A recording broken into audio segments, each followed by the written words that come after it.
والله يهدي من يشاء إلى صراط مستقيم. إن الحمد لله نحمده ونستعينه ونستغفره ونؤمن به ونتوكل عليه ونعوذ بالله من شرور أنفسنا ومن سيئات أعمالنا من يهده الله فلا مضل له ومن يضلل فلا هادي له ونشهد أن لا إله إلا الله وحده لا شريك له ونشهد أن محمدا عبده ورسوله أما بعد فإن خير الحديث كتاب الله وخير الهدي هدي محمد صلى الله عليه وسلم وشر الأمور محدثاتها وكل محدثة بدعة وكل بدعة ضلالة وكل ضلالة في النار. أعوذ بالله من الشيطان الرجيم. بسم الله الرحمن الرحيم. يا أيها الذين آمنوا اتقوا الله حق تقاته ولا تموتن إلا وأنتم مسلمون. يا أيها الناس اتقوا ربكم الذي خلقكم من نفس واحدة وخلق منها زوجها وبث منهما رجالا كثيرا ونساء واتقوا الله الذي تسالون به والأرحام إن الله كان عليكم رقيبا. يا أيها الذين آمنوا اتقوا الله وقولوا قولا سديدا يصلح لكم أعمالكم ويغفر لكم ذنوبكم ومن يطع الله ورسوله فقد فاز فوزا عظيما. ربي اشرح لي صدري ويسر لي أمري واحلل عقدة من لساني يفقهوا قولي. ربي زدني علما ربي زدني علما ربي زدني علما సుబ్హానక లా ఇల్మ లనా ఇల్లా మా అల్లమ్తనా ఇన్నక అంతల్ అలీముల్ హకీం. ముందుగా సర్వ ప్రశంసలు, సర్వ పొగడ్తలు, సర్వ ఆరాధనలు సర్వలోకాలకు ప్రభువైనటువంటి అల్లాహ్కు మాత్రమే శోభిస్తాయి. ఆ అల్లాహ్ అమితమైన దయా కరుణ కలిగి సర్వ సృష్టికి కర్తగా ఉన్నాడు. సృష్టి యొక్క భూత భవిష్యత్ కాలాలు జరిగినవాడు, పూర్తి ప్రపంచంపై ఆధిక్యత కలవాడు. అల్లాహ్ ఎంతో శుభకరుడు, శుభప్రదుడు, సర్వాధిక్యుడు, సర్వోత్తముడు, కరుణించేవాడు, మన్నించేవాడు మరియు శిక్షించేవాడు కూడాను. అల్లాహ్ గోప్యంగా ఉన్న, బహిర్గతమై ఉన్న అన్ని విషయాలను ఎరిగినటువంటి వాడు, ఎటువంటి బలహీనతలు, లోపాలు లేనటువంటి వాడు. ప్రజలు కల్పించేటటువంటి దైవత్వపు భాగస్వామ్యం వర్తించకుండా పరమ పవిత్రంగా ఉన్నటువంటి అల్లాహ్ పేరుతో ప్రారంభిస్తున్నాను. సమస్త ప్రవక్తలపై అల్లాహ్ యొక్క శాంతి శుభాలు వర్షించుగాక, ఆమీన్. అలాగే నైతికతలో పూర్తి ప్రపంచానికి ఆదర్శనీయుడు, వక్తగా, ప్రవక్తగా, సంఘ సంస్కర్తగా, నాయకుడుగా, యోధుడుగా, స్నేహితుడుగా, ఇలా ఒకటేమిటి అన్ని రంగాలలో, అన్ని వేళల్లో, అన్ని ప్రదేశాలలో తన యొక్క వ్యక్తిత్వం ద్వారా ప్రజలందరినీ ఆకట్టుకున్నటువంటి మానవ మహోపకారి, విశ్వ ప్రవక్తల నాయకుడు, కారుణ్యమూర్తి, అంతిమ దైవ ప్రవక్త ముహమ్మద్ సల్లల్లాహు అలైహి వసల్లం. ఆయనపై అల్లాహ్ యొక్క శాంతి శుభాలు, కారుణ్యం వర్షించుగాక, ఆమీన్. సోదర మహాశయులారా, సోదరిమణులారా, ముందుగా నేను సృష్టికర్త అయిన అల్లాహ్కు కోటాను కోట్ల కృతజ్ఞతలు తెలుపుకుంటున్నాను. ఎందుకంటే మీ ముందు కొన్ని ధార్మిక విషయాలను చర్చించేటటువంటి అవకాశం కల్పించినందుకు. మరి ఈరోజు జుమా సందర్భంగా నేను మీ ముందు ప్రస్తావించబోయేటటువంటి అంశం ఏమిటి అంటే అవిధేయ సంతానం. అంటే తల్లిదండ్రుల మాట వినని సంతానము, వారికి విధేయత చూపని సంతానము. ఈ అంశము ప్రస్తుత కాలంలో చాలా వేగంగా ముందుకు వెళ్ళిపోతూ ఉంది. ముస్లింలైనా, ముస్లిమేతరులైనా, ఏ మతానికి, ఏ కులానికి చెందిన వారైనా, వారు ధనికులైనా, పేదవారైనా, వారు విద్యావంతులైనా, విద్య లేనివారైనా, ఎక్కడైనా సరే సమాజంలో ఒక సమస్య బాగా కనబడుతుంది. అదేమిటి? మా పిల్లలు మా మాట వినటం లేదండి. సంతానము తల్లిదండ్రుల పట్ల అవిధేయత చూపుతున్నారు, వారి మాట వినటం లేదు. ఇది చాలా ఎక్కువైపోయింది సమస్య. తల్లిదండ్రుల పట్ల దురుసుగా ప్రవర్తించడము, తల్లిదండ్రుల పట్ల అవిధేయత చూపడము, తల్లిదండ్రుల యొక్క హక్కులని ఇవ్వకపోవడము, వారితో కోపంగా మాట్లాడడము, వారి పట్ల దౌర్జన్యంగా ప్రవర్తించడము, ఇలా అనేక రకాలు ఉన్నాయి. చిన్నప్పటి నుంచి మనల్ని కని, పెంచి, పోషించి మనకు సమాజంలో ఒక గౌరవాన్ని ప్రసాదించినటువంటి తల్లిదండ్రుల పట్ల సమాజంలో అవిధేయులుగా తయారవుతున్నటువంటి సంతానము రోజు రోజుకి పెరిగిపోతూ ఉన్నారు. సమాజంలో ఇంత పెరిగిపోతున్నప్పటికీ తల్లిదండ్రులు ఎలా ఉన్నారు అంటే, వారు ఈరోజు కాకపోతే రేపైనా నా సంతానం నా మాట వింటారు కదా వారి తప్పు వారు తెలుసుకుంటారు కదా అని కనీసం వేరే వారి ముందుకు వెళ్ళి వీరి గురించి కనీసం కంప్లైంట్ చేయడం లేదు, చర్చించడం లేదు. నా కుమారుడు ఇలా చేస్తున్నాడు, నా కుమార్తె ఇలా చేస్తున్నది అని. ఎందుకని? తెలుసుకుంటారులే అని. అది వారి మర్యాద. వారు హుందాగా ప్రవర్తిస్తున్నారు. వారిలో ఉన్నటువంటి మంచితనం కారణంగా ఈ సమస్య బయట వారికి కూడా చెప్పుకోలేకపోతున్నారు. అల్లాహు అక్బర్. సమాజంలో ఎక్కువగా చూస్తున్నాము, వారు ఏ మతానికి చెందిన వారైనా సరే తల్లిదండ్రుల పట్ల సంతానము అవిధేయులుగా తయారవుతున్నారు. నేటి కాలంలో చాలా వేగంగా, చాలా ఎక్కువగా. ఎప్పటి వరకైతే వారికి తల్లిదండ్రుల అవసరం ఉందో అప్పటి వరకు తల్లిదండ్రుల మాట వింటున్నారు. ఒక్కసారి మన కాళ్ళ మీద మనం నిలకడగా ఉన్నామా, మనం సంపాదించేవారం అయిపోయామా అనగానే ఎవ్వరి మాట వినటం లేదు. పూర్తిగా తల్లిదండ్రులకి అవిధేయత చూపుతున్నారు. మరి ఇస్లాంలో తల్లిదండ్రుల యొక్క అవిధేయత గురించి, సంతానం గురించి ఏమని చెప్పబడింది? చాలా ముఖ్యమైన విషయం. స్త్రీలు ఎవరైతే ఉన్నారో వారు కూడా చాలా జాగ్రత్తగా వినండి. ఎందుకంటే నేడు మన సమాజంలో ఉంటే పిల్లల్లాగా ఉన్నాము. మనకు తల్లిదండ్రులు ఉన్నారు, లేదా మనం పెద్దవారమైతే మనకు పిల్లలు ఉన్నారు. ఇది తల్లిదండ్రులకి, సంతానానికి, అందరికీ ఉపయోగపడేటటువంటి అంశం. కాబట్టి జాగ్రత్తగా వినండి. సృష్టికర్త అయిన అల్లాహ్ ఖురాన్ గ్రంథంలో తెలియజేస్తున్నాడు. 64వ అధ్యాయం 15వ వాక్యంలో, బిస్మిల్లాహిర్ రహమానిర్ రహీం, ఇన్నమా అమ్వాలుకుం వ ఔలాదుకుం ఫిత్నా. అల్లాహ్ తఆలా తెలియజేస్తున్నాడు, నిశ్చయంగా మీ యొక్క సంతానము మరియు సంపద మీకు ఒక ఫిత్నా, ఒక పరీక్ష లాంటిది. అల్లాహు అక్బర్. ఈ విషయాన్ని చాలా జాగ్రత్తగా గుర్తుపెట్టుకోండి. మనకు అల్లాహ్ ఏదైతే ప్రసాదించాడో, సమాజంలో మనకున్నటువంటి ఆస్తి, ఐశ్వర్యము, సంపద ఏదైతే ఉందో అది మరియు సంతానం, ఇవి రెండూ కూడా అల్లాహ్ మనకు పరీక్షా నిమిత్తం ఇచ్చాడు. చాలామంది సమాజంలో వారి దగ్గర ఉన్నటువంటి సంపద కారణంగా అహంకారాన్ని, గర్వాన్ని ప్రదర్శిస్తూ ఉంటారు. మరికొంతమంది వారి యొక్క సంతానం కారణంగా, నాకు ఇంతమంది కొడుకులు, నాకు ఇంతమంది కూతుర్లు, నాది చాలా పెద్ద ఫ్యామిలీ అని దాని కారణంగా కూడా గర్వాన్ని ప్రదర్శిస్తూ ఉంటారు. అల్లాహ్ తఆలా అదే తెలియజేస్తున్నాడు, ఇవి రెండూ కూడా ఫిత్నా మీ కొరకు. ఎందుకని? చాలామంది సంతానానికి మేము ఏదైతే కష్టాలు పడ్డామో మా పిల్లలు అలాంటి కష్టాలు పడకూడదండి. అందుకని ఏం చేయాలి? వారికి మంచి ఆహారం ఇవ్వాలి, మంచి బట్టలు ఇవ్వాలి, అన్ని సౌకర్యాలు ఇవ్వాలి అనే ఉద్దేశంతో హలాల్ హరాం అనే పరిశీలన చేయకుండా పూర్తిగా సంపాదించేస్తూ ఉంటారు. దాని కారణంగా ఏమవుతుంది? ఇహలోకంలో వేరే వారి హక్కుల్ని కొల్లగొడతారు, వేరే వారి మీద దౌర్జన్యం చేస్తారు. ఇది రేపు తీర్పు దినం రోజు అల్లాహ్ పరీక్ష కాబట్టి అక్కడ ప్రశ్నిస్తాడు, నేను నీకు ప్రసాదించినటువంటి సంతానంతో ఎలా ఉన్నావు, సంపద ఎలా సంపాదించావు? అల్లాహు అక్బర్. కాబట్టి ఈ విషయాన్ని గుర్తుపెట్టుకోండి. మనకు ఉన్నటువంటి సంపద ఎక్కువైనా తక్కువైనా, మనకున్నటువంటి సంతానము ఆడపిల్లలైనా మగపిల్లలైనా, ఒకవేళ పిల్లలు లేకపోయినా, ఇవన్నీ కూడా పరీక్ష అన్న విషయము మనం ఎప్పుడూ గుర్తుపెట్టుకోవాలి. ఆ తర్వాత సృష్టికర్త అయిన అల్లాహ్ తల్లిదండ్రుల గురించి ఖురాన్ గ్రంథంలో 17వ అధ్యాయం 23వ వాక్యంలో అల్లాహ్ తఆలా తెలియజేస్తున్నాడు, వకజా రబ్బుక అల్లా తాబుదు ఇల్లా ఇయ్యాహు వబిల్ వాలిదైని ఇహ్సానా. అల్లాహు అక్బర్. మీ ప్రభువు ఈ విధంగా ఆజ్ఞాపిస్తున్నాడు, మీరు ఆయన్ని మాత్రమే ఆరాధించాలి, ఆ తరువాత తల్లిదండ్రుల పట్ల సత్ప్రవర్తనతో, సద్భావనతో మెలగాలి. అల్లాహు అక్బర్.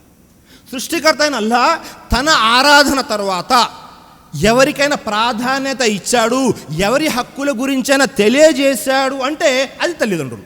అనేక ప్రదేశాల్లో ఉంటుంది. అల్లాహ్ తర్వాత వబిల్ వాలిదైని ఇహ్సానా, తల్లిదండ్రుల పట్ల సద్భావనతో మెలగండి. మొట్టమొదటిగా అల్లాహ్ మరియు అల్లాహ్ యొక్క ప్రవక్త.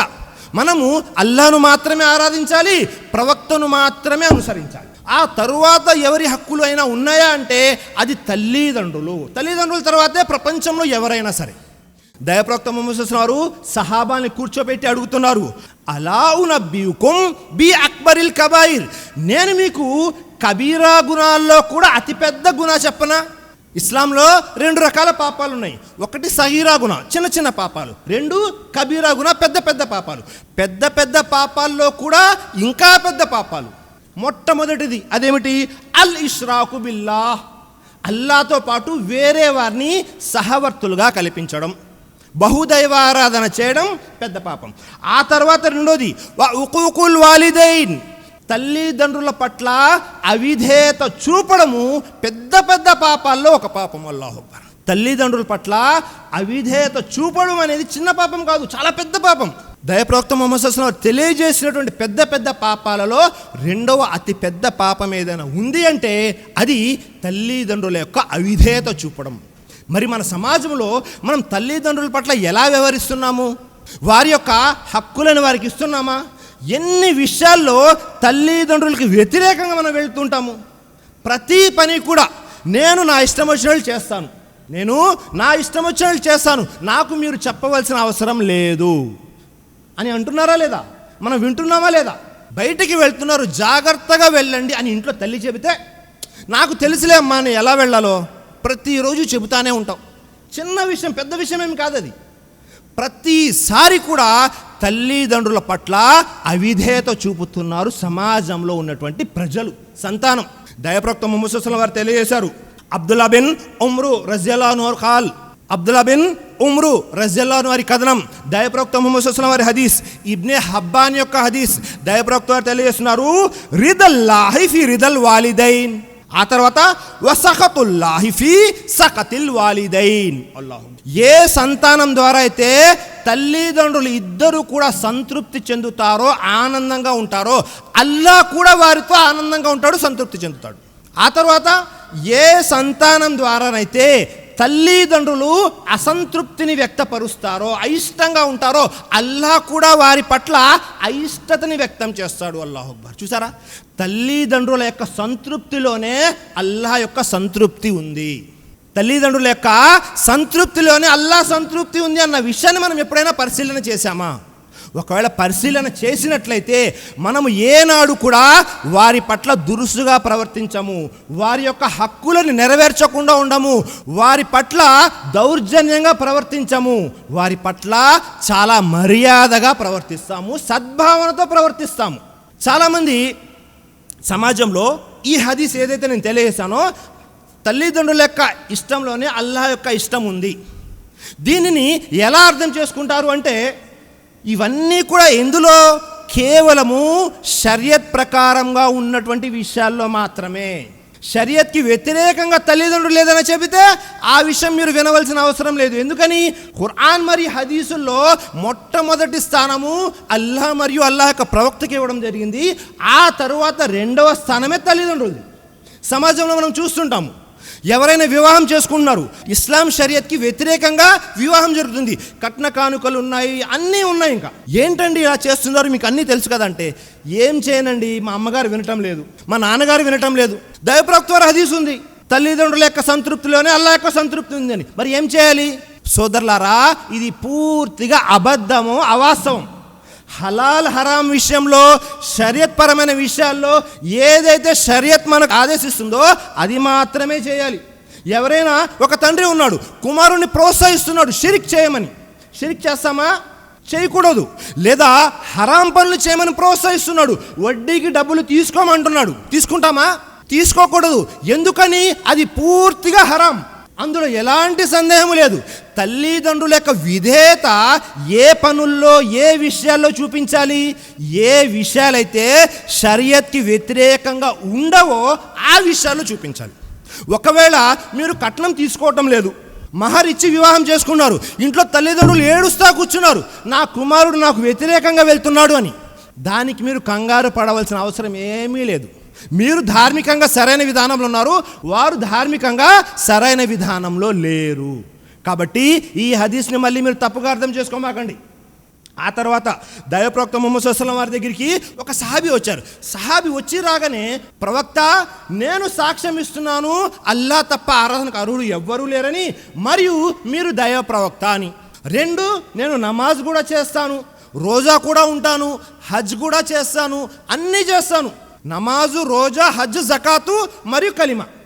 మరి నేను సాఫల్యం పొందుతానా అని అడగగానే దైవప్రవక్త ముహమ్మద్ సల్లల్లాహు అలైహి వసల్లం తెలియజేస్తున్నారు, మమ్మాత అలా హాజా కానా మా అన్నబీయీన వసిద్దీకీన వషుహదాయి యౌమల్ కియామా. ఎవరైతే ఈ 5 విషయాల్ని పాటిస్తారో, ఇస్లాం యొక్క 5 మూల స్తంభాలు, వారు కియామత్ రోజు ఎవరితో ఉంటారు?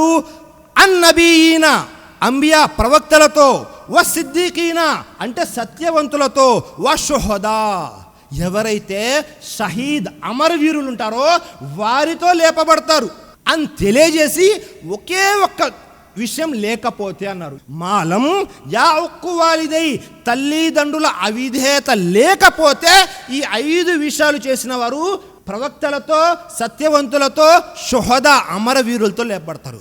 ఒకవేళ మీరు మీ తల్లిదండ్రుల యొక్క అవిధేయతకు పాల్పడ్డారు, అప్పుడేమవుతుంది? మీరు ఎన్ని నమాజులన్నా చేసుకోండి, ఎన్ని దాన ధర్మాలన్నా చేసుకోండి, అల్లా ఏం చేస్తాడు? మీకు వీరితో పాటు ప్రవేశం కల్పించడు. చూసారా తల్లిదండ్రుల యొక్క స్థానము ఎంత వివరంగా దైవప్రవక్త ముహమ్మద్ సల్లల్లాహు అలైహి వసల్లం వారు తెలియజేశారో. ఆ తర్వాత దైవప్రవక్త ముహమ్మద్ సల్లల్లాహు అలైహి వసల్లం వారు తెలియజేస్తున్నారు, ఇమాం అల్బానీ వారు ఈ హదీస్ని సహీగా ఖరారు చేశారు. అహ్మద్ మరియు నిసాయి యొక్క హదీస్. అన్ అబ్దుల్లా బిన్ ఉమర్ రజియల్లాహు అన్హు ఖాల్ ఖాల రసూలుల్లాహి సల్లల్లాహు అలైహి వసల్లం. అబ్దుల్లా బిన్ ఉమర్ వారు తెలియజేస్తున్నారు, దైవప్రవక్త ముహమ్మద్ సల్లల్లాహు అలైహి వసల్లం వారు ఈ విధంగా తెలియజేశారు, సలాసతు 3 వ్యక్తులు తీర్పు దినం రోజు, ప్రళయ దినం రోజు అల్లా 3 వ్యక్తుల పట్ల చూడడు, మాట్లాడడు. ఎవరా 3 వ్యక్తులు అంటే, మొట్టమొదటి వ్యక్తి అల్ ఆకులి వాలిదై ఎవరైతే తల్లిదండ్రుల హక్కులని ఎగ్గొడతారో, వారి హక్కుల్ని నెరవేర్చారో వారితో అల్లా చూడడు, మాట్లాడడు తీర్పు దినం రోజు. అల్లాహ్ అక్బర్. తల్లిదండ్రుల యొక్క హక్కుల గురించి ఒకవేళ వారి హక్కులు మనం నెరవేర్చకపోతే తీర్పు దినం రోజు అల్లా మన యొక్క పశ్చాత్తాపాన్ని స్వీకరించడు, మన యొక్క తప్పులని క్షమించడు, కనీసం చూడను మన వైపు. రెండో వ్యక్తి వ ముద్మినుల్ ఖమర్ ఎవరైతే నిత్యము మద్యం సేవిస్తూ ఉంటాడో. అల్లాహు అక్బర్. ఎప్పుడు చాలామంది మద్యం తాగుతూనే ఉంటారు, వారితో కూడా తీర్పు దినం రోజు అల్లా చూడడు, మాట్లాడడు. చాలామంది ఎప్పుడు తాగేవారంటే, మేము ఎప్పుడు తాగమండి, వారానికి ఒకరోజే. అల్లా హరాం చేసినది పూర్తిగా హరాం. ఆ అలవాటు ఉంది అంటే తీర్పు దినం రోజు అల్లా మీతో మాట్లాడడు సోదరులారా. మూడో విషయము వల్ మన్నాన్ ఎవరైతే ఆపదలో ఉన్న వ్యక్తికి సహాయం చేసి దెప్పి పొడుస్తూ ఉంటారు, ఎత్తి చూపుతూ ఉంటారు. నేను ఆ వ్యక్తికి కష్టాలు ఉన్నప్పుడు నేనే సహాయం చేశాను, ఆ వ్యక్తికి నేనే బట్టలు ఇచ్చాను, ఈ వ్యక్తికి నేనే ఇంట్లో బియ్యం అయిపోతే బియ్యం వేయించాను. ఇలా సహాయం చేశారు, మంచి పని. సహాయం చేసిన దాన్ని ఎత్తి పొడుస్తూనే ఉంటారు, దెప్పి పొడుస్తూనే ఉంటారు, నేను చేశాను. ఈ 3 వ్యక్తులతో కూడా తీర్పు దినం రోజు అల్లా చూడడు, మాట్లాడడు. వీరిలో అందరికంటే ముందు ఎవరున్నారు? ఎవరైతే తల్లిదండ్రుల పట్ల అవిధేయత చూపుతారో వారు ఉన్నారు సోదరులారా. మరియు దైవప్రవక్త ముహమ్మద్ సల్లల్లాహు అలైహి వసల్లం వారు నిసాయి యొక్క మరొక హదీస్లో తెలియజేశారు, ఏమని తెలియజేశారు? సలాసతు లా యద్ఖులూనల్ జన్నా. అల్లాహు అక్బర్. అల్లా 3 వ్యక్తులకి స్వర్గ ప్రవేశం నిషిద్ధం చేశాడు, వారు స్వర్గానికి వెళ్ళలేరు. వారిలో మొట్టమొదటి వ్యక్తి ఎవరు? ఎవరైతే అల్ ఆకులి వాలిదై. చూడండి, అన్ని హదీసుల్లో వాలిదైన్ తల్లిదండ్రుల యొక్క విధేయత గురించి ఎంత స్పష్టంగా తెలియపరచడం జరిగిందో. ఎవరైతే తల్లిదండ్రుల పట్ల అవిధేయత చూపుతారో వారు స్వర్గానికి వెళ్ళే అవకాశమే లేదు సోదరులారా. అల్లాహు అక్బర్. రెండో వాళ్ళు వద్దయ్యూస్ అనగానే సహాబాలు అడిగారు, ఏమని? ప్రవక్త, దయ్యూస్ అంటే ఎవరు? ప్రవక్త ముహమ్మద్ సల్లల్లాహు అలైహి వసల్లం తెలియజేశారు, ఏ ఇంట్లో అయితే తన యొక్క తల్లులు, కుమార్తెలు, భార్యలు, చెల్లెళ్ళు ఎవరైతే స్త్రీలు ఉన్నారో వారు చెడు పనులు చేస్తున్నప్పటికీ, చెడు పనులు అంటే ఇస్లాం షరియత్కి వ్యతిరేకంగా చేస్తున్నారు, వారు పరదా పాటించడం లేదు, లేదా వేరే వారు పరపురుషులతో సంబంధాలు కలిగి ఉన్నారు, ఇవన్నీ చూస్తూ కూడా ఏమీ తెలియనట్టు కామ్గా ఉంటారు, ఏమీ మాట్లాడరు, అన్నీ చూసి ఏమీ తెలియనట్టు నిశ్శబ్దంగా ఉంటారు, వీరు దయ్యూస్. అల్లాహు అక్బర్. నేడు మన సమాజంలో మనం చూస్తున్నాము, మన పిల్లలు, ఆడపిల్లలు, మరీ ముఖ్యంగా మన ఆడపిల్లలు వేరే వారితో మాట్లాడుతున్నారు, తల్లిదండ్రులకి ఎలాంటి విచారము లేదు, తల్లిదండ్రులు కనీసం దాని గురించి పట్టించుకోవడం లేదు. ఎవరైనా చెప్పారనుకోండి, మా పిల్లలు బంగారం, మీరు మా పిల్లల గురించి చెప్పమాకండి, దైవప్రవక్త ముహమ్మద్ సల్లల్లాహు అలైహి వసల్లం అన్నారు, అలాంటి వారు దయ్యూస్, వారు స్వర్గంలోకి వెళ్ళలేరు. ఎందుకని? వారి కళ్ళ ముందు చెడు జరుగుతున్నప్పటికీ కనీసము వారికి సిగ్గు లజ్జ లేకుండా చూస్తూ ఉంటున్నారు ఆ చెడుని. అల్లాహు అక్బర్. అల్లా మనందరినీ కూడా ఈ దయ్యూస్ యొక్క లక్షణాల నుంచి కాపాడుగాక, ఆమీన్. ఆ తర్వాత మూడో వ్యక్తి ఎవరు అంటే వర్రజిల, అంటే ఏ స్త్రీలైతే మగవారిలాగా తయారవుతారో, ప్రతి విషయంలోనూ మగవారికి పోటీగా తయారవుతుంటారు. వారు వేసుకున్న బట్టలు వేసుకుంటూ ఉంటారు, వారిలాగా వారి తల వెంట్రుకలు తయారు చేసుకుంటారు, ప్రతి దానిలోనూ మగ వ్యక్తులకు పోటీగా వస్తూ ఉంటారు. ఇలాంటి స్త్రీలు కూడా స్వర్గానికి అనర్హులు, స్వర్గంలోకి వెళ్ళలేరు. సోదరులారా, మనం సమాజంలో చూస్తున్నాము, చాలామంది స్త్రీలు పూర్తిగా మగవారిలాగానే కనబడుతూ ఉంటారు, ఏమీ తేడా లేదు. మనం కూడా మన పిల్లలకి చూస్తూ ఉంటాము, పైన బురకా ఉంటుంది, లోపల జీన్స్ ప్యాంటు టీషర్ట్ ఉంటుంది. ఆడపిల్లలకి, మరీ ముఖ్యంగా కాలేజ్ చదివే పిల్లలకి పూర్తిగా మగవారిలాగా తయారైపోతున్నారు. ఇవన్నీ మనం చూస్తూనే ఉన్నాము. ఒకవేళ మన ఇంట్లో మన పిల్లలు ఎవరైనా ఈ విధంగా ఉన్నారంటే గుర్తుపెట్టుకోండి, ఆ ఇంట్లో ఉన్నటువంటి యజమాని ఎవరైతే ఉన్నారో అతను దయ్యూస్ కిందకి వస్తాడు. ఆ ఇంట్లో ఉన్నటువంటి ఆడపిల్లలు ఎవరైతే ఉన్నారో వారు వర్రజిలా దాని కిందకు వస్తారు. ఇద్దరు కూడా స్వర్గానికి అనర్హులు. కానీ మొట్టమొదటి విషయము తల్లిదండ్రుల పట్ల అవిధేయత చూపడము. దైవప్రవక్త ముహమ్మద్ సల్లల్లాహు అలైహి వసల్లం వారు మరీ ముఖ్యంగా స్త్రీల గురించి తెలియజేశారు. ఏమిటది అంటే, తల్లిదండ్రుల్లో ఇద్దరి పట్ల అవిధేయత చూపుతూ ఉంటే మగ వ్యక్తి, తండ్రి ఎవరైతే ఉన్నారో బయట ప్రపంచమంతా చూసిన వ్యక్తి, గుండె నిబ్బరం ఎక్కువ, గుండె ధైర్యం ఎక్కువ, చిన్న చిన్న విషయాలుంటే తట్టుకొని వెళ్ళిపోతూ ఉంటాడు. కానీ స్త్రీలు అలా ఉండరు, చాలా సున్నితంగా ఉంటారు. కాబట్టి దైవప్రవక్త ముహమ్మద్ సల్లల్లాహు అలైహి వసల్లం మరీ ముఖ్యంగా స్త్రీల గురించి తెలియజేశారు. ఏమని తెలియజేశారు?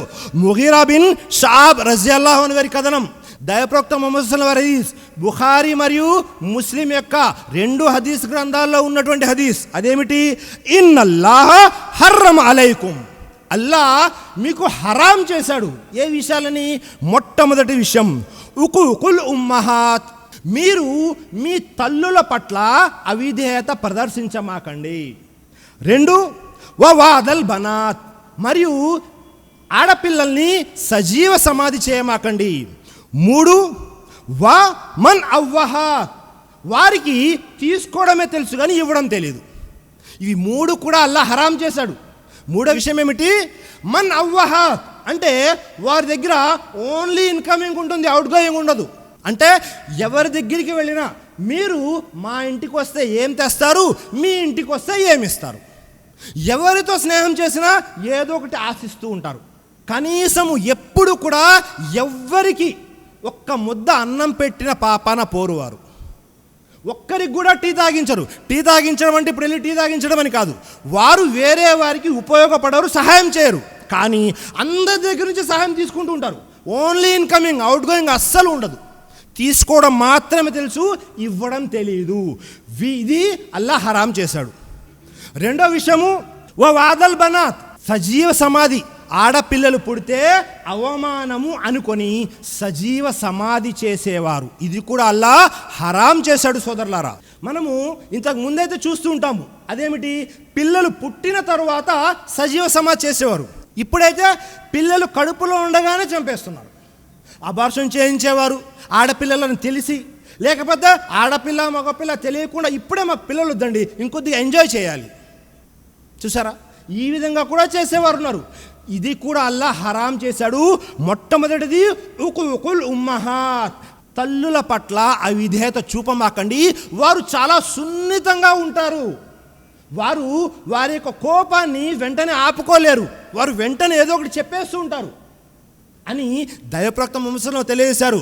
ఒకవేళ మీరు నఫిల్ నమాజ్ చేస్తూ ఉన్నా, జాగ్రత్తగా వినండి, ఒకవేళ మీరు నఫిల్ నమాజ్ చేస్తూ ఉన్నా మీ తల్లిదండ్రులు ఎవరైనా వచ్చి మిమ్మల్ని పిలిస్తే నఫిల్ నమాజ్ వదిలేసి వెళ్ళండి, వారి యొక్క విధేయత చేయండి. అల్లాహు అక్బర్. చూసారా, నఫిల్ నమాజ్ కంటే ఎక్కువ ప్రాధాన్యత తల్లిదండ్రుల పట్ల విధేయత చూపడం.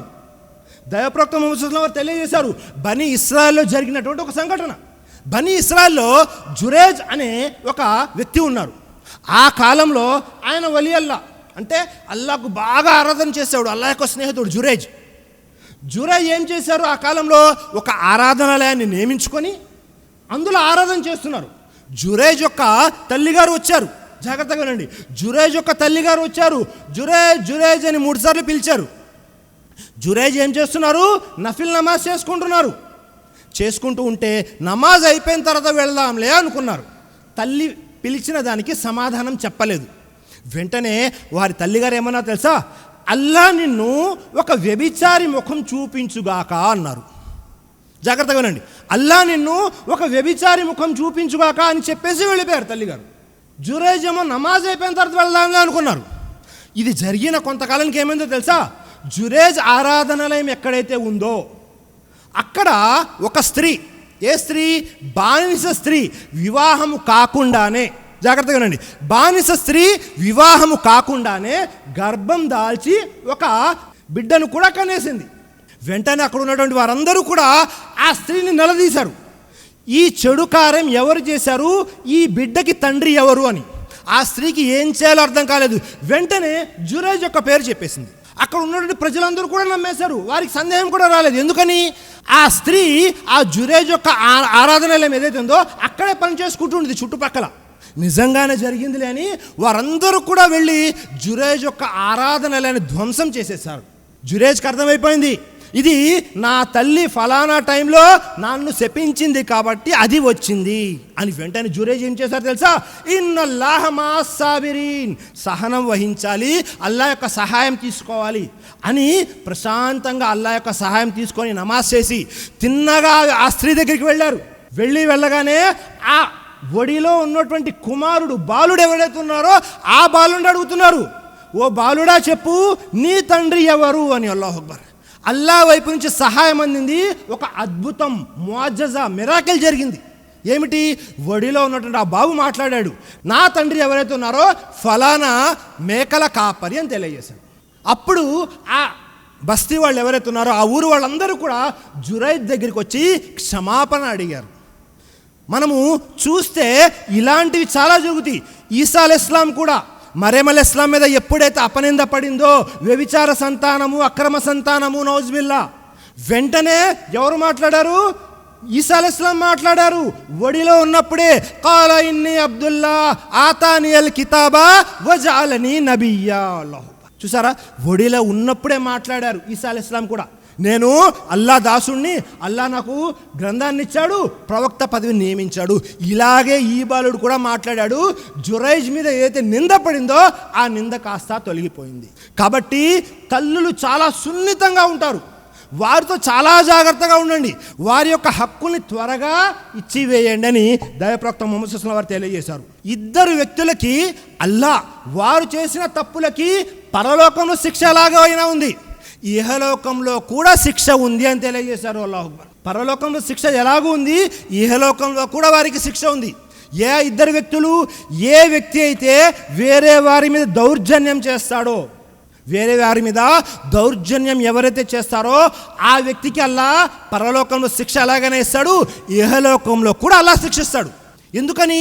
ఎవరి మీదైతే దౌర్జన్యం జరిగిందో, దౌర్జన్యాన్ని అనుభవించాడో ఆ వ్యక్తి ఎవరైనా కావచ్చు, ముస్లిం అవ్వాల్సిన పని లేదు.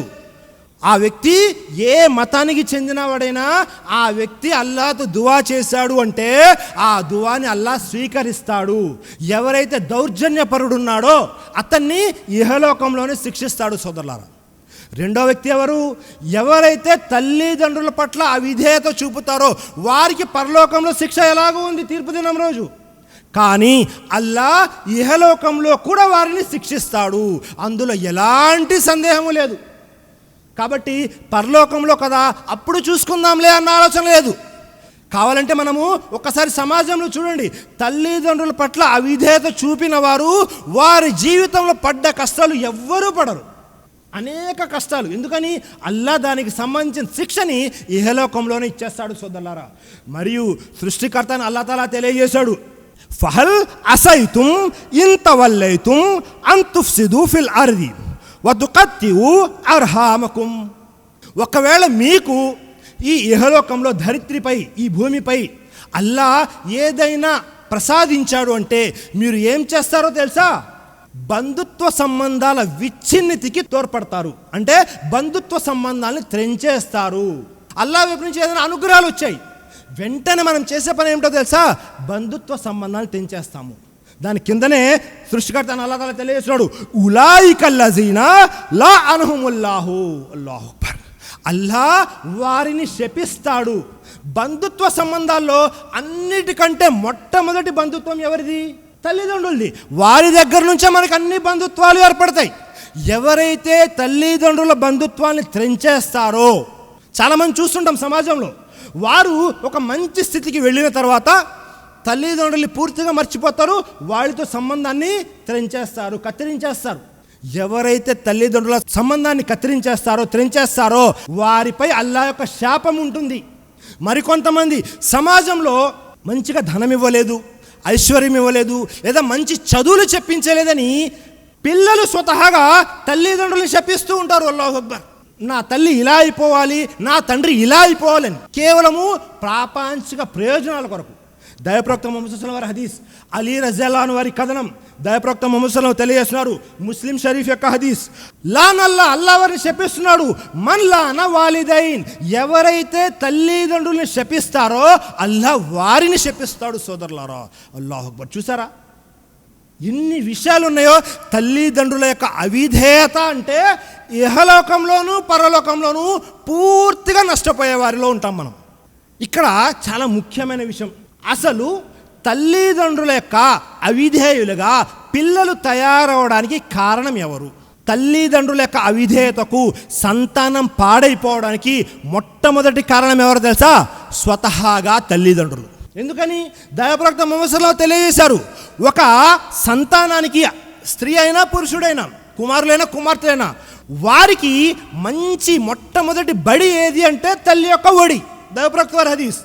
అంటే వారు ఇంట్లో ఏం నేర్చుకుంటారో అలాగే తయారవుతారు. తల్లిదండ్రులకు అవిధేయత గురవుతున్నారు సంతానము తల్లిదండ్రుల యొక్క మాట వినటం లేదు అంటే అన్నిటికంటే మొట్టమొదటి కారణము స్వతహాగా తల్లిదండ్రులు. పిల్లలు పాడైపోతున్నారు అంటే అందులో 50% తల్లిదండ్రుల యొక్క పాత్ర ఉంది. ఎందుకని?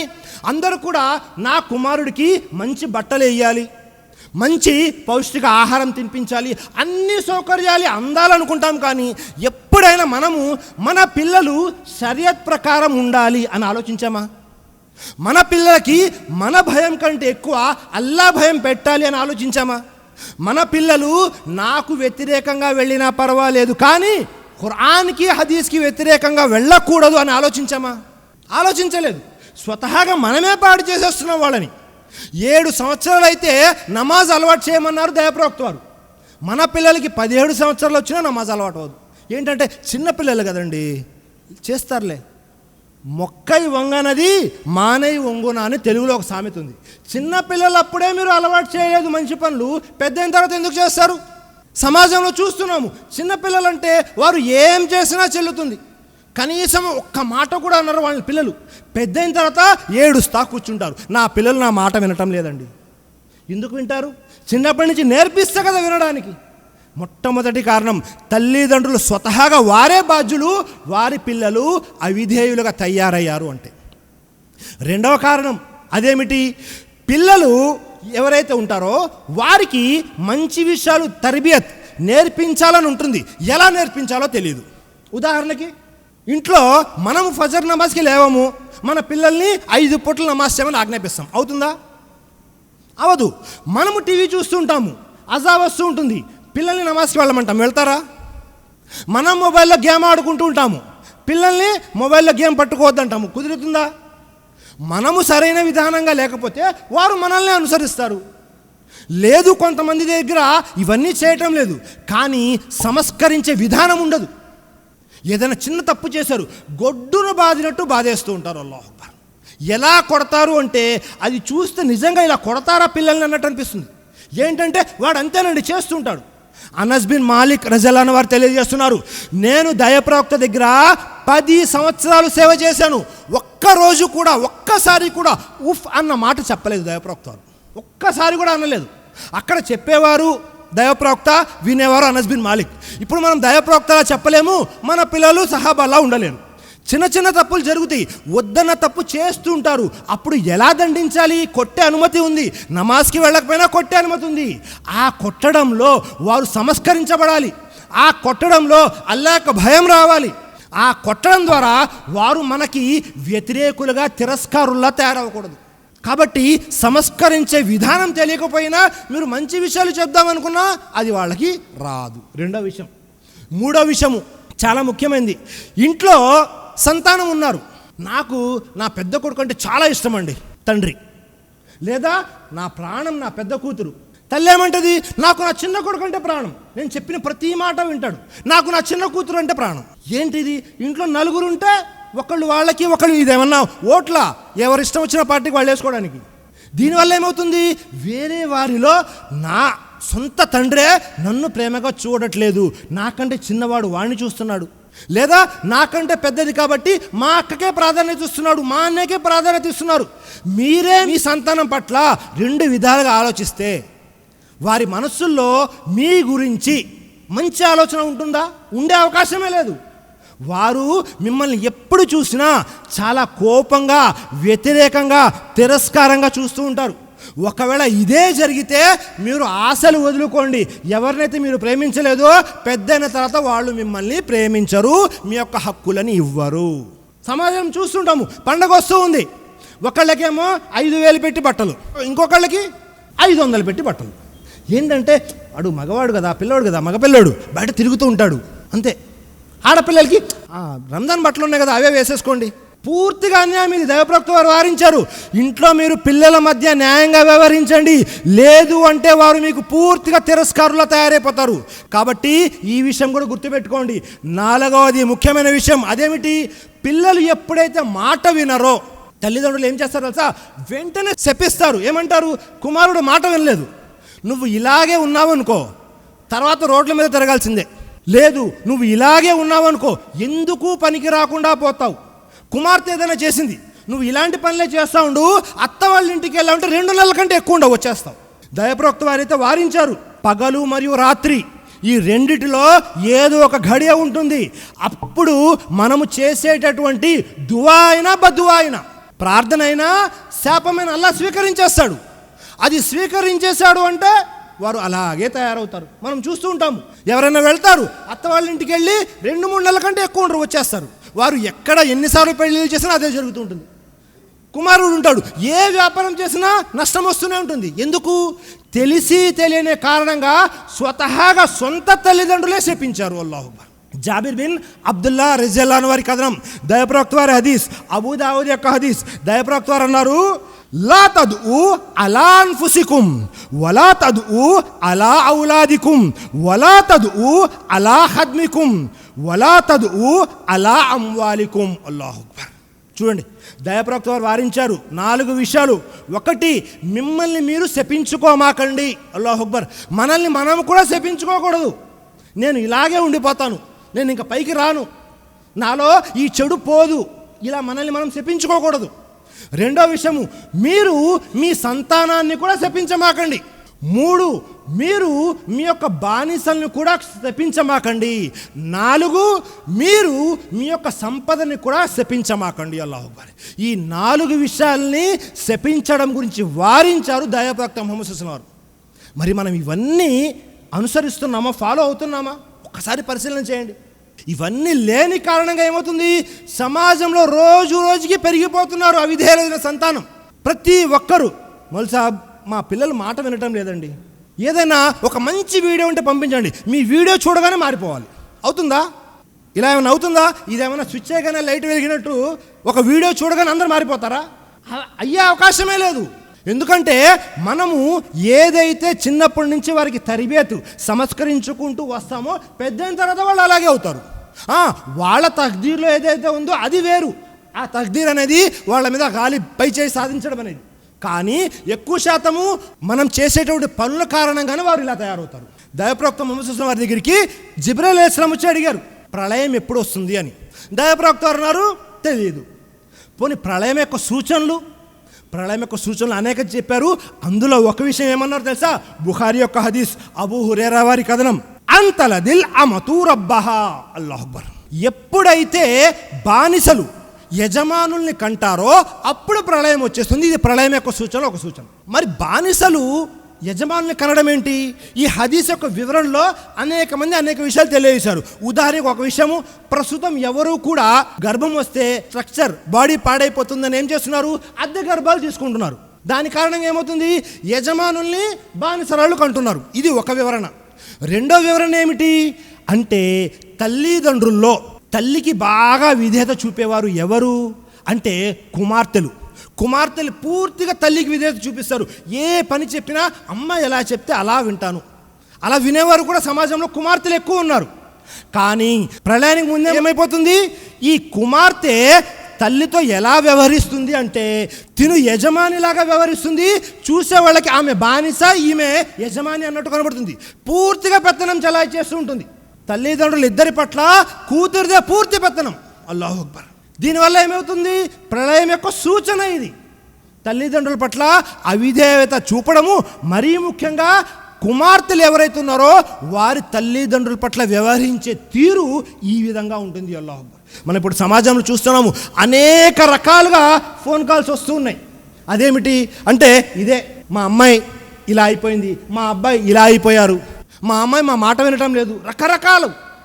దీనికి కారణం ఏమిటి అంటే, ఒకటి ప్రళయ సూచన, మిగతావన్నీ కూడా మనము వారి పట్ల వ్యవహరించినటువంటి తీరు. ఇక్కడ దాకా బాగానే ఉంది. అనేక మంది సమాజంలో పిల్లలు అవిధేయులుగా తయారైనప్పుడు వారు చెప్పేటటువంటి సమాధానం ఏమిటో తెలుసా? మీ పిల్లలు ఇలా ఉన్నారు కదండి అంటే, వారు ఏమంటారు అంటే, నూహ్ అలైహిస్సలాం కుమారుడే ఆయన మాట వినలేదండి, మా పిల్లలు మా మాట ఎక్కడ వింటారు? చూడండి, అందరికీ ఒక వంక నూహ్ అలైహిస్సలాంది. అసలు నూహ్ అలైహిస్సలాం యొక్క జీవితాన్ని పరిశీలన చేశామనుకోండి, అనేక విషయాలు తెలుస్తాయి. సూరా హూద్లో 42 నుంచి 47 వాక్యాల వరకు నూహ్ అలైహిస్సలాం యొక్క సంఘటన ఉంది. నూహ్ అలైహిస్సలాం పడవలో కూర్చొని కుమారుని పిలుస్తున్నారు. యాబునయ్యా, ఓ కుమారుడా వచ్చేయి, ఈరోజు రక్షింపబడాలి అంటే ఈ పడవలో, ఈ నావలో ఉన్నవారు మాత్రమే రక్షింపబడతారు. ఎవ్వరికి కూడా రక్షణ లేదు. ఎందుకని? ఆకాశం నుండి వర్షం కురుస్తుంది, భూమిలో నుంచి కూడా నీరు పొంగి పొర్లుతుంది. అంటే వెంటనే కుమారుడు అంటారు, నాన్న నేను ఈ పర్వతం మీదకి ఎక్కుతాను, నన్ను నేను కాపాడుకుంటాను. ఈ డిస్కషన్, ఈ చర్చ జరుగుతూనే ఉంటుంది. ఒక పెద్ద అల వస్తుంది, అతను కూడా మునిగిపోయేవారిలో తిరస్కారులో చేరిపోతాడు. అయిపోతుంది. ఆ తర్వాత పూర్తిగా అయిపోతుంది, నీరు ఇంకిపోతుంది, ఈ పడవ కాస్త వెళ్ళి జూది పర్వతం మీద ఆగుతుంది. ఆ సంఘటన అంతా అయిపోతుంది. ఆ తరువాత 45వ వాక్యంలో నూహ్ అలైహిస్సలాం అంటున్నారు సృష్టికర్త అల్లాతో, అల్లా నీవు నాకు వాగ్దానం చేశావు కదా, నీవు నా కుటుంబీకులని కాపాడతానన్నావు కదా, మరి నా కుమారుడు కూడా నా కుటుంబీకుడే కదా, మరి ఎందుకు కాపాడలేదు? సృష్టికర్త అల్లా నూహ్ అలైహిస్సలాంకి హెచ్చరిస్తున్నాడు. నూహ్ అలైహిస్సలాంని హెచ్చరిస్తున్నాడు, ఓ నూహ్, అజ్ఞానం కారణంగా నీకు తెలియని మాటలు నువ్వు పలకమాకు. అజ్ఞానం కారణంగా నీకు తెలియని మాటలు నువ్వు పలకమాకు. అతను తిరస్కారుల్లో వాడు, ఏ తిరస్కారి కూడా నీ సంతానం కాదు. అల్లాహు అక్బర్. చూసారా, సొంత కన్న కుమారుడు కేవలము తిరస్కారుడు అయ్యాడు కాబట్టి అతను నూహ్ అలైహిస్సలాం యొక్క సంతానంలో పరిగణించబడటం లేదు. మరి ఈరోజు జాగ్రత్తగా ఉండండి, ఈరోజు మన కుమారులు కానీ మన కుమార్తెలు కానీ ఇస్లాంకి వ్యతిరేకమైన పనులు చేస్తే ఇతను నా కుమారుడు కాదు అని మనము వారితో సంబంధం కట్ చేసుకునేలాగా మనం ఉన్నామా? లేము. మనం వింటూ ఉన్నాము, సమాజంలో కుమార్తె వెళ్ళిపోయింది వేరే వారితో, ముస్లిమేతరులు పూర్తిగా ఎలాగైనా సరే తనని ఇంటికి తీసుకొచ్చి ఎవరైతే గైర్ మరద్ ఉన్నారో, గైర్ మెహరం అయితే ఎవరైతే ఉన్నారో వారిని మళ్ళీ కలిమా చదివించి, నిఖా చదివించి ఇంట్లో పెట్టుకునే ఆలోచనలో ఉన్నారు. అసలు ఆలోచన చేస్తున్నారా? ముందు మనము ఎంత జాగ్రత్త చెయ్యాలి ఆడపిల్లల్ని మగపిల్లల్ని పెంచడంలో, ఆ జాగ్రత్త తీసుకోలేదు. తప్పు జరిగిపోయింది. వారేమనుకుంటున్నారు, మా అమ్మ ఇంటిలో నుంచి బయటికి వెళ్ళింది అనుకుంటున్నారు. ఇంటిలో నుంచి బయటికి వెళ్ళడం కాదు, అది ఇస్లాం నుంచి బయటికి వెళ్ళిపోవడం. అల్లాహు అక్బర్. ఒక స్త్రీ తల్లిదండ్రుల యొక్క అనుమతి లేకుండా వేరే పరపురుషుడితో వెళ్ళిపోయింది అంటే దాని అర్థం ఏంటో తెలుసా? ఆ స్త్రీ ఇంటి నుండి వెళ్ళడం కాదు, ఇస్లాం నుండి వెళ్ళిపోవడం. అంత జరిగినా మా అమ్మాయి పాపం అక్కడ ఎలా ఉందో, ఏం తింటుందో చూడండి. ప్రేమ సృష్టికర్తను అల్లాహ్ తాలా తెలియజేశాడు, మీ భార్యలు పిల్లల్లో మీకు స్వతహాగా శత్రువులు ఉన్నారు. మరి ఎప్పుడైనా మనం పరిశీలన చేశామా? ఒకవేళ వారు ఏదైనా ఇస్లాంకి వ్యతిరేకమైన పని చేస్తే వారితో మన సంబంధం తెంచుకోవాలి అని లేదు. తీసుకొచ్చి తిన్నగా ఇంట్లో పెట్టేసుకుంటారు. జరిగింది అదే జరుగుతూ ఉంటుంది. అల్లాహు, మనము మన తల్లిదండ్రుల పట్ల విధేయత చూపాము. మనం మన తల్లిదండ్రులు సరిగా పట్టించుకోవడం లేదు. మన పిల్లలు మన పట్ల అలాగే వ్యవహరిస్తారు. ఒక చిన్న సంఘటన ఉంది. ఒక వ్యక్తి వెళ్ళి ఒక చిన్న గొయ్యి తవ్వుతూ ఉన్నాడు. వెంటనే తన కుమారుడు కూడా వచ్చాడు, 4-5 సంవత్సరాలు. నాన్నగారు గొయ్యి ఎందుకు తవ్వుతున్నారు అంటే, తాతగారు ముసలివాళ్ళు అయిపోయారు కదా, ఆయన్ని పాతిపెట్టడానికి. ఇంకా చనిపోలేదు, అప్పుడే పాతిపెట్టడానికి గొయ్యి తవ్వుతున్నాడు. తను కూడా తన చిన్న చిన్న చేతులతో గొయ్యి తవ్వుతున్నాడు. ఇదెందుకు తవ్వుతున్నావు నాన్న అని కుమారుడిని అడిగితే, నువ్వు చనిపోతే ఇక్కడే పాతిపెట్టాలి కదా అంటున్నాడు. చూసారా, మనము మన తల్లిదండ్రుల పట్ల సరిగా వ్యవహరించడం లేదు. మనం ఏం చేస్తాము, ఇంట్లో వేడి వేడి అన్నం మనకి మన పిల్లలకి చల్లారిపోయింది, రాత్రి వండితే మిగిలింది, ఎవరైనా బయట వాళ్ళు ఇచ్చింది, అది తీసుకెళ్ళి అమ్మ నువ్వు తినేలే, పిల్లలు తినలేరు కదా. అవి జరుగుతుందా లేదా? సమాజం ఇదే జరుగుతుంది. ఇదంతా ఎవరు చూస్తారు? మీ కుమారులు చూస్తారు. ఇప్పుడు మీరు వేడివేడిగా పెట్టేస్తున్నారు. మీరు ముసలివాళ్ళు అయిన తర్వాత మీరు మీ తల్లిదండ్రులతో ఎలా అయితే వ్యవహరించారో వారు అలాగే వ్యవహరిస్తారు. ఎండాకాలం వచ్చింది కదా, మామిడికాయలు తీసుకొచ్చాను, లోపల పెట్టే ఫ్రిడ్జ్లో, అమ్మకు చూపిస్తే అడుగుతుంది. ఇవంతా ఎవరు వింటుంటారు? పిల్లలు వింటూ ఉంటారు.